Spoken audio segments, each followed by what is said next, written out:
الله أفواجا فسبح بحمد ربك واستغفره إنه كان توابا.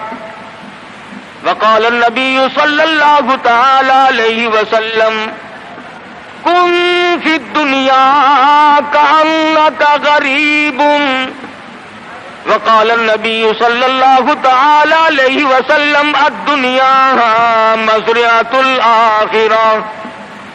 وقال النبي صلى الله تعالى عليه وسلم من أحيا سنتي عند فساد أمتي فله أجر 100 شهيد. وقال النبي صلى الله تعالى عليه وسلم من صلى علي واحدة صلى الله عليه 10 مرات. صدق الله مولانا العلي العظيم وصدق رسوله النبي الكريم ونحن على ذلك لمن الشاهدين والشاكرين والحمد لله رب العالمين.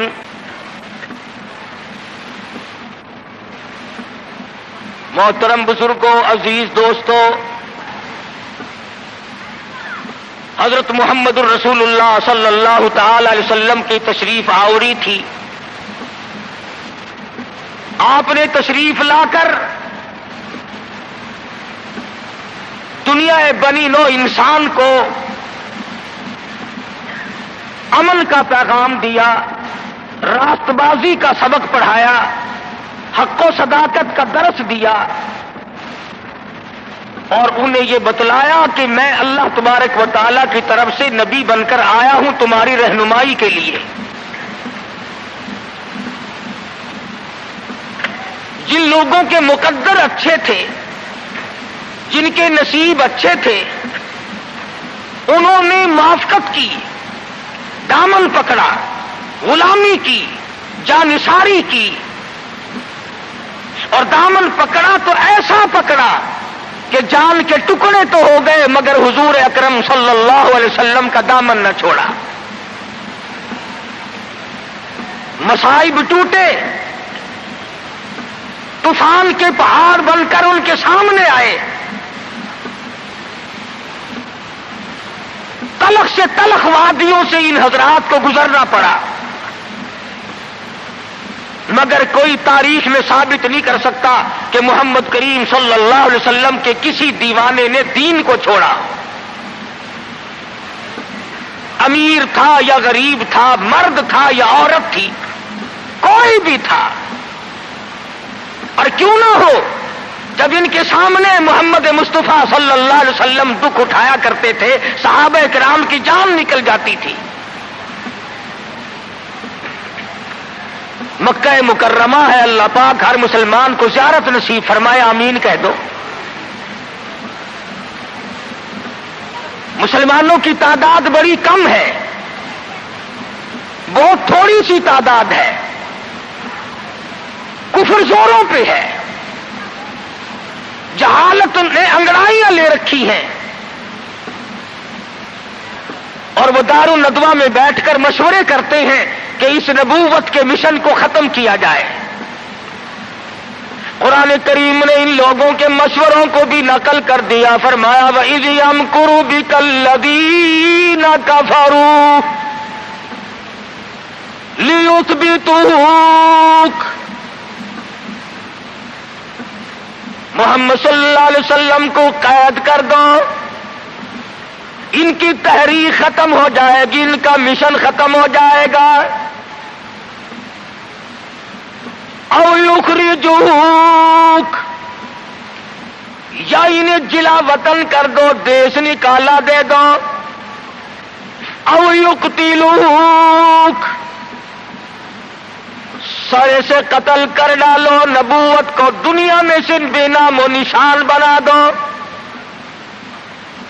اللہ پاک فرماتے ہیں تم نے بھی تدبیر بنائی، تم نے بھی تجویز کی. وَيَمْكُرُونَ وَيَمْكُرُ اللَّهُ،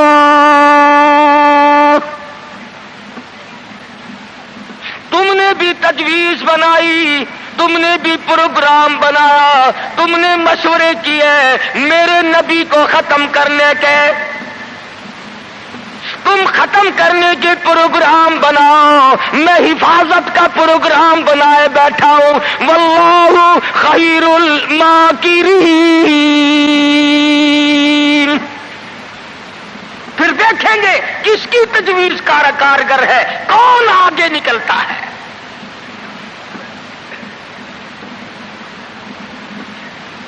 یہ مارنے کے درپے ہیں، یہ ختم کرنے کے درپے ہیں، یہ مٹانا چاہتے ہیں۔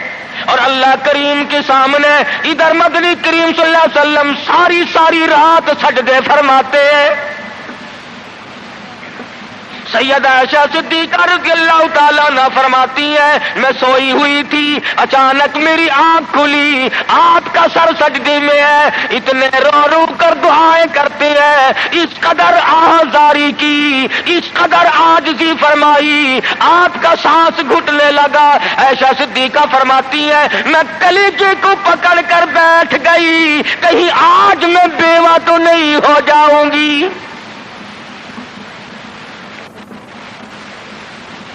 دعائیں مانگتے ہیں میرے پروردگار میری امت کو معاف کر دے، میری امت کو بخش دے۔ آواز آتی ہے او میرے کالی کملی والے، او محبوب رویا نہ کر، اتنا پریشان نہ ہوا کر۔ وما کان اللہ لیعذبہم وانت فیہم وما کان اللہ معذبہم وہم یستغفرون۔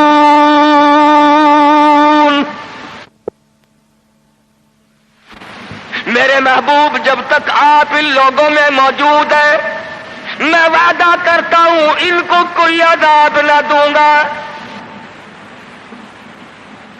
ان کو ذلیل نہ کروں گا، ان کو برباد نہ کروں گا۔ اور میرے پروردگار موت تو برحق ہے، موت تو سب کی آئے گی، میں تو یہ وعدہ چاہتا ہوں میرے بعد کی آنے والی، میں جب پردہ کر جاؤں، جب میں رخصت ہو جاؤں، میرے بعد میں جو امت بچے اس کو بھی عذاب نہ دے۔ آواز آئی محبوب تیرے آنسو مجھ سے دیکھے نہیں جاتے۔ وما کان اللہ معذبہم وہم یستغفرون۔ جو استغفار کرنے والے لوگ ہوں گے، جو مجھے منانے والے لوگ ہوں گے، جو معافی طلب کرنے والے لوگ ہوں گے، میرے محبوب میرا تجھ سے وعدہ ہے، مجھے اپنی کبریائی کی قسم میں انہیں بھی برباد نہیں کروں گا۔ امت کے لیے رات دن دعائیں مانگی، رو رو کر دعائیں مانگی۔ حضرت ابو ہریرہ رضی اللہ تعالیٰ عنہ فرماتے ہیں مدنی کریم صلی اللہ علیہ وسلم قرآن کی تلاوت فرمایا کرتے تھے، جب عذاب کی آیت آتی اتنا سانس پھول جاتا، اس قدر گھبراہٹ آ جاتی، مجھے یوں آواز آتی جیسے ہنڈیاں کھول رہی ہو۔ نبی ساری رات روئے، نبی کے قدموں پہ ورم آ گئے، ساری رات قرآن کی تلاوت کی۔ امت کی رات فلم میں گزرتی ہے، امت کی رات ٹیلی ویژن پہ گزرتی ہے، امت کی رات بدماشی میں کٹ رہی ہے، امت کی رات بدکاری میں کٹ رہی ہے، سفید داڑھی ہو گئی، قبر کی تیاری ہے، آج تک یہ نہ سوچا ثم لم يتوبوا فلهم عذاب جہنم ولهم عذاب الحریق۔ جلا دینے والا عذاب تباہ کر دے گا۔ کون اس سیرت کو پڑھے؟ قرآن جو سیرت بیان کرتا ہے کوئی کیا سیرت بیان کرے گا؟ صحابہ اکرام نے جن کی آنکھوں نے حضور کا حال دیکھا، تم نے کبھی اپنے نبی کا لباس نہ پوچھا، بٹن کی جگہ میرے آقا کے کرتے مبارک میں کانٹے چبھے ہوئے ہیں، آرام فرماتے ہیں گلے میں کرتا نہیں ہے۔ صحابی نے سوچا مجھ سے زیادہ کسی کو بھوک نہ ہوگی